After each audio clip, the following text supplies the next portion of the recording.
सारी विकृतियां हैं, मैं उन सब का जिक्र अभी नहीं करता हूं। इतना ही कहता हूं कि मैं जीवन के 20 साल कराची में रहता था। 27 में मेरा जन्म हुआ। 47 तक भारत गुलाम था, अंग्रेजों का शासन था और विभाजन भी नहीं हुआ था। 47 में अंग्रेजों का शासन खत्म हुआ, लेकिन साथ साथ विभाजन भी हुआ और इसीलिए 47 के बाद मैं इस ओर आया। मैं इस ओर जब कहता हूं तो मैं आज जिसको हम भारत मानते हैं उसका जिक्र कर रहा हूं, लेकिन उसमें जम्मू कश्मीर भी है।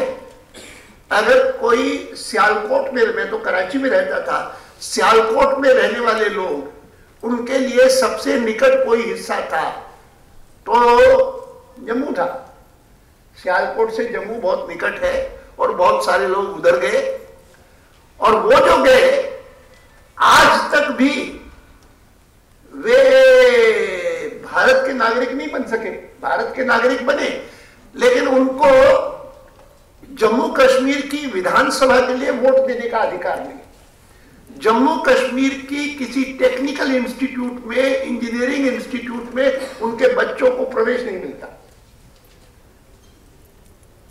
और आपका सुना ही कि शेड्यूल कास्ट, शेड्यूल ट्राइब्स के लिए भारत में भले संविधान में हमारे यहां पर आरक्षण होगा, लेकिन जम्मू कश्मीर में आरक्षण नहीं है। ऐसी कई सारी विकृतियां हैं जिन विकृतियों का वहां के लोगों को जानकारी है, वो भुगतते रहते हैं। कई दिनों से चलता रहता है कि भाई ये जो लोग विभाजन के कारण जम्मू कश्मीर आए और जम्मू कश्मीर न जाते दिल्ली जाते तो उनको सब अधिकार होते भारत के, लेकिन वहां नहीं है। यह सारी चीजें ऐसी है कि जो मैं मानता हूं कि कम से कम इतना तो हम आज संकल्प करें डॉक्टर मुखर्जी के इस जन्म दिवस के अवसर पर आयोजित इस कार्यक्रम में कि जो उनके बलिदान के कारण हमको प्राप्त हुआ उसको हम वापस नहीं जाने देंगे किसी सूरत में। उस पर कोई समझौता नहीं होगा। अर्थात कि राष्ट्रपति का अधिकार तिरंगा वहां पर लहराना, हम तो चाहेंगे कि भारत हुआ 370 भी समाप्त हो, अलग संविधान समाप्त हो, अलग झंडा भी समाप्त हो, जैसे बाकी हिंदुस्तान के बाकी रजवाड़ों का समाप्त हुआ। ये तो मैं उस सारे उसमें नहीं जाता हूं। मैं लोगों को हमेशा कहता हूं, आपको पढ़ने का अगर पढ़ने में रुचि है तो सरदार वल्लभ भाई पटेल के साथ वीपी मेनन हुआ करते थे कि जिन्होंने इन सारे स्टेट्स के इंटीग्रेशन का में बहुत बड़ा योगदान दिया। 2 उन्होंने ग्रंथ लिखे, एक the story of transfer of power और दूसरा लिखा the story of integration of states. और ये दोनों पढ़ेंगे तो समझ में आएगा कि अगर उस समय सरदार वल्लभ भाई पटेल ना होते तो इस इंटीग्रेशन का प्रोसेस भी नहीं होता। जैसे मैंने आज इस बात पर बल दिया कि अगर डॉक्टर श्यामा प्रसाद मुखर्जी न होते और वो ये साहस करके और परमिट सिस्टम को डिफाई करते हुए और जेल कारावास को आमंत्रण दे करके और फिर वहां पर रहस्यपूर्ण परिस्थितियों में उनकी जैसे मृत्यु हो गई। कोई चिट्ठी पढ़े डॉक्टर श्यामा प्रसाद मुखर्जी की माता जी की तो द्रवित हो जाता है व्यक्ति। इतने बलपूर्वक उन्होंने उनको लिखा कि मामूली भी बात होती है तो उसके लिए इंक्वायरी होती है।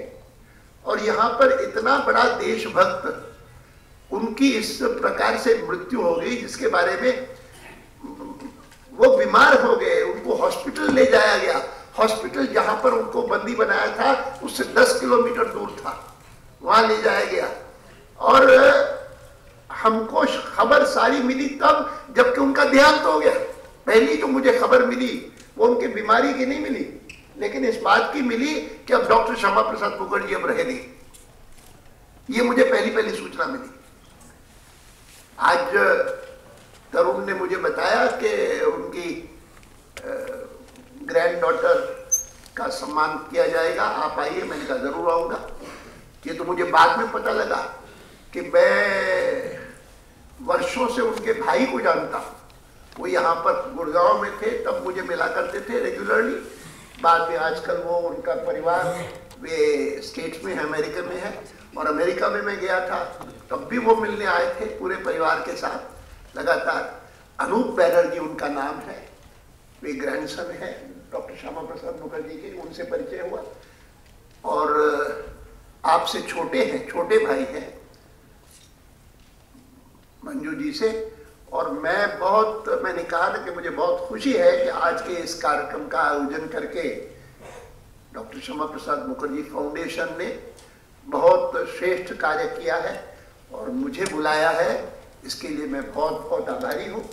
और मैं विश्वास करता हूँ कि यहाँ पर जो हमने एक प्रकार से संकल्प किया है, जिसमें पार्थ सारथी जैसे पुराने एक अधिकारी भारत सरकार के, कि जिनको वर्षों से हम जानते हैं कि राष्ट्रवाद को पुष्ट करने के लिए हर कदम उठाते हैं, पाकिस्तान में रहे हैं।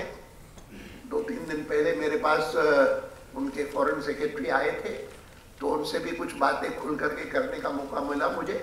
मैंने उनसे कहा कि ये जो बात एमजे अकबर ने कही ना, उन्होंने अपनी पुस्तक में भी लिखी है। मुझे याद है कि उनकी उन्होंने पुस्तक एक लिखी है पाकिस्तान के बारे में, जिसका नाम है टिंडर बॉक्स। और उस टिंडर बॉक्स के पुस्तक का जिस दिन विमोचन हुआ, रिलीज हुआ, उसी दिन पंजाब के गवर्नर सलमान तासीर, उनकी हत्या हुई वहां पर उसी दिन। तो उसमें उन्होंने अपनी इंट्रोडक्शन में ही पुस्तक के लिखा है कि पाकिस्तान बनाने का जो उद्देश्य उन्होंने बताया, बनाने वालों ने, उन्होंने कहा कि पाकिस्तान भारत का अगर विभाजन हुआ है तो नहीं, विभाजन की बात तो नहीं, उन्होंने कहा कि हम अगर विभाजन नहीं होगा और भारत वैसा ही अखंड रहेगा जैसे आज है अंग्रेज के शासन में, तो फिर इस्लाम सुरक्षित नहीं रहेगा और इस्लाम को मानने वाले सुरक्षित नहीं रहेंगे, और इसीलिए पाकिस्तान का बनना आवश्यक है। तो उन्होंने कहा कि जिन्होंने ये लिखा, उन्होंने सोचा कि अगर भारत अखंड रहेगा तो फिर हिंदू जो है मारते रहेंगे मुसलमानों को। लेकिन देखे सही क्या हो रहा है आज 50-55 साल बाद। वो कोई हिंदू नहीं मार रहे मुसलमानों को, मुसलमान मुसलमानों को मार रहे हैं।